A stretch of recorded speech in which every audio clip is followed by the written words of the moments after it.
মেমোরির বেসটা ভেঙে গেছে এই মোবাইল ফোন থেকে, দেখতে পারতেছেন এই যে এটা ভেঙে গেছে, স্টিলটা যেটা মেমোরিটাকে সাপোর্ট দিয়ে রাখে বা ধরে রাখে সেটাই ভেঙে গেছে।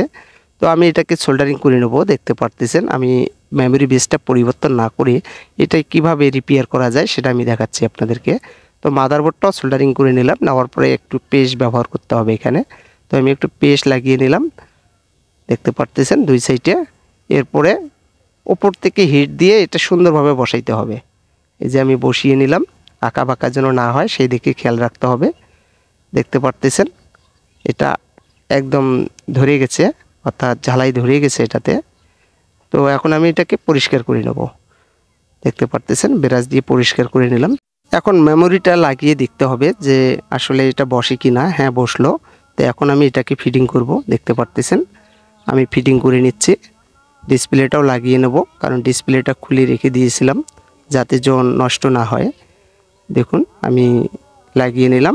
এরপরে এখন আমি সেটিং করে মেমোরিটা লাগিয়ে দেখব যে সাপোর্ট করলো কি না। এখন আমি সেটটাকে চালু করব। এরপর আমি চালু করে দেখলাম যে মেমোরিটা সাপোর্ট করছে। দেখতে পারতেছেন ওকে হয়ে গেছে, এই যে সব কিছুই ঠিকঠাক আছে। দেখতে পারতেছেন ওকে হয়ে গেছে। ফাইল ম্যানেজারে গেলাম, তারপরে দেখতেছি মেমোরিটা দেখাচ্ছে, শো করতেছে, হয়ে গেছে কাজটা।